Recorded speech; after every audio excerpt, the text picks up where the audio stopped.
My name is Jess Harper. I am 32 years old, and I live in Denver, Colorado. And I want to tell you about the 4 years I spent being called a liar by the person I had promised to spend my life with.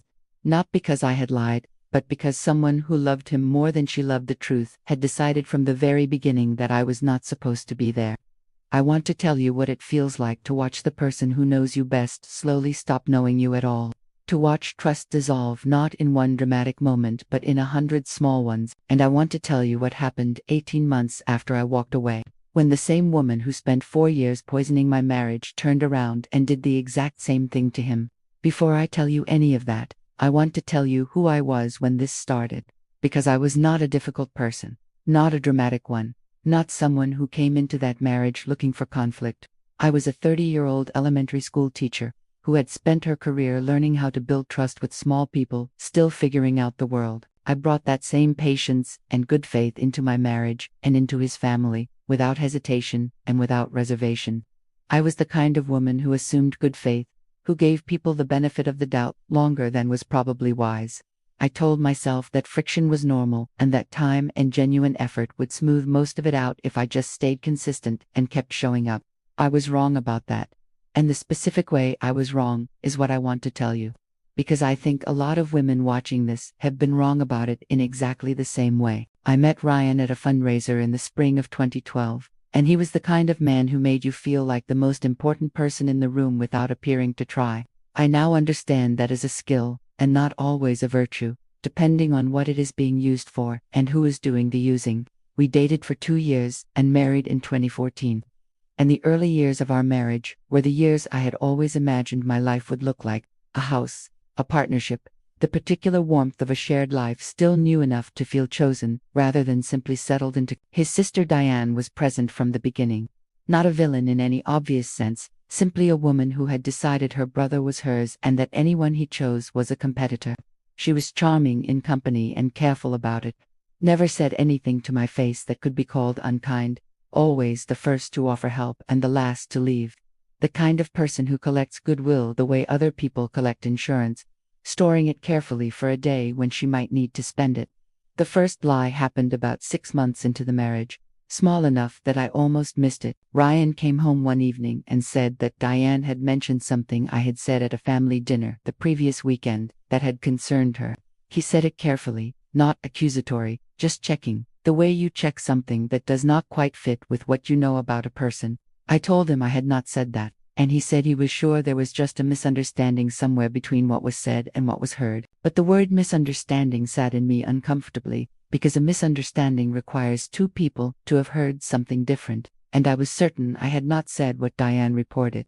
I let it go the way you let things go when they are small enough to step over, telling myself it was a garbled version of something. A game of telephone gone slightly wrong.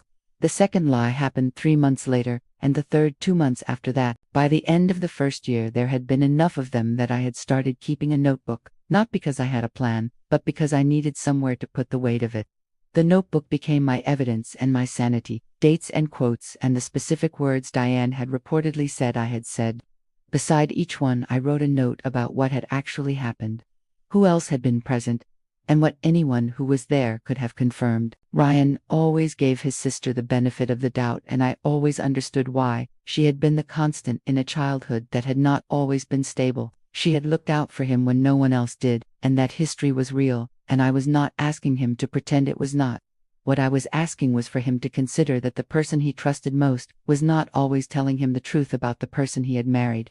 That is a much harder thing to ask someone to do, because it requires them to hold 2 difficult truths at the same time, and most people find that deeply uncomfortable. The pattern Diane used was effective precisely because it was never dramatic, never Jess is lying. Always, I am not sure Jess meant it this way, but always soft, always concerned, always performing the role of the loyal sister who simply wants her brother to have the full picture of his own life.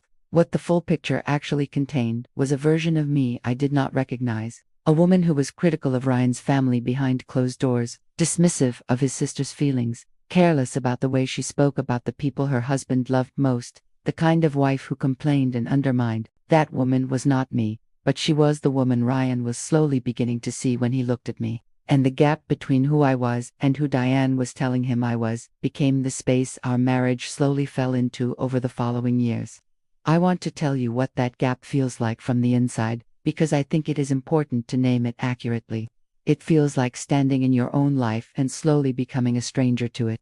Like watching a portrait of yourself being painted by someone who has never met you. It feels like being asked to prove a negative, to demonstrate the absence of something, to show someone the shape of what did not happen. And the impossibility of that task is precisely what makes it so effective as a weapon against the person it is aimed at. I tried direct conversations with Diane.com once, in which I told her I was aware of what was happening and asked her directly to stop. She looked at me with the expression of someone who is genuinely hurt to be accused of something they have no knowledge of whatsoever. I tried going to Ryan with my notebook, sitting with him at the kitchen table, and going through each incident one by one. He listened with the patience of someone who loves you and is trying to believe you, and then said perhaps I was misinterpreting Diane's intentions. The breaking point came at a Christmas gathering in the third year. Diane told Ryan's mother something I had supposedly said about her cooking, something specific and unkind that I had never said and would never say. His mother pulled me aside before dinner, with the expression of someone who has been hurt and is trying to be gracious about it. I stood in that hallway and understood clearly that the ground beneath me had been systematically and deliberately removed piece by piece over 3 years. I drove home that night and sat in my car in the driveway for 20 minutes before going inside. I made a decision I want to be honest about.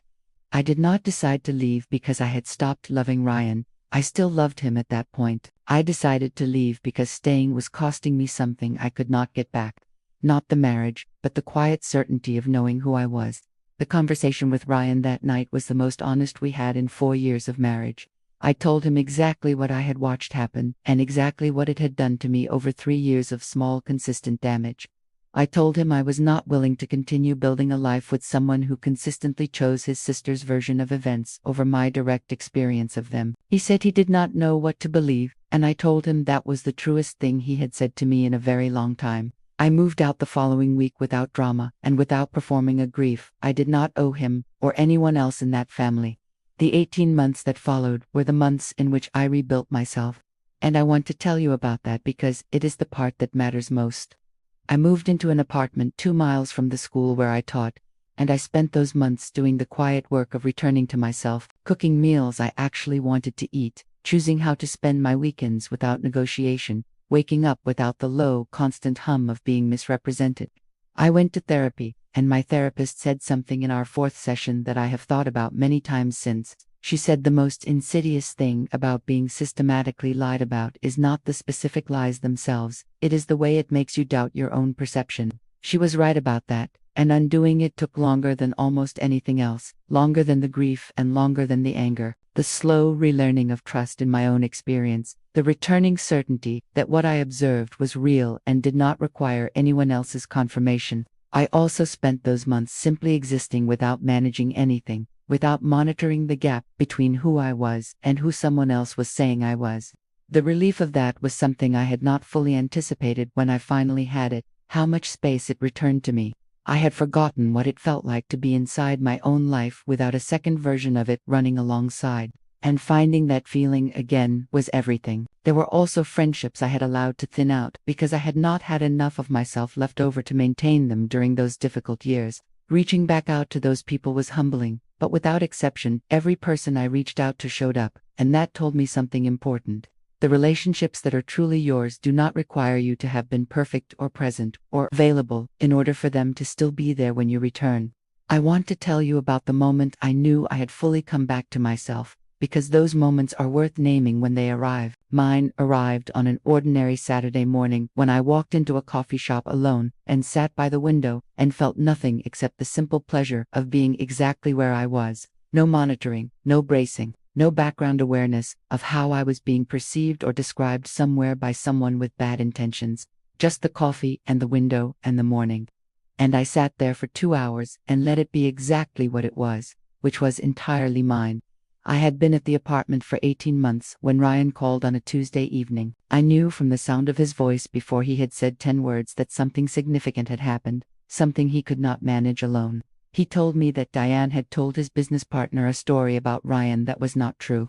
A story that had cost him the partnership and a contract that represented a significant part of his financial future and his professional reputation. He said the words I had been waiting for years to hear and had stopped expecting. I understand now what you were telling me. The way he said them told me he did not just mean the words themselves, he meant the full weight of everything behind them. We talked for 2 hours that night, and I want to be honest about what I felt.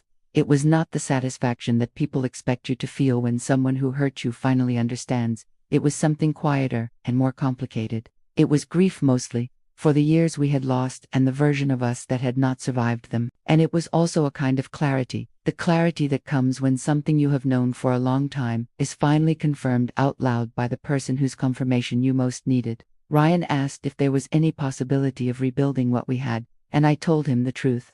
What we had could not be rebuilt because the foundation it had been built on was not strong enough to hold the weight of what had happened. He said you were always honest with me and I did not deserve that, and I said you deserved it, you just were not ready for it. We said goodbye with the gentleness of two people who have finally stopped being adversaries and have nothing left but honesty between them. I want to tell you something before I finish. Being believed is not something you can force, and trying to force it will cost you more than the not being believed already has. What you can do is document, stay clear, stay honest, and trust that the truth has a way of becoming visible eventually, on its own terms and in its own time. The most important thing I did in those 4 years was refuse to stop being myself, refuse to let the version of me Diane was constructing replace the version I actually was. That quiet, daily refusal, unglamorous and unremarkable from the outside, is what I carried out of that marriage intact when everything else had been taken. I did not get justice the way stories are supposed to end with justice. I got something better. The confirmation that I had known the truth the whole time, and that knowing it had been enough to save myself, even when no one else was ready to know it with me. Subscribe to She Said Enough, because there are more stories like this one. And if this story stayed with you, leave me a comment and tell me about a time when you were not believed and how you found your way through it.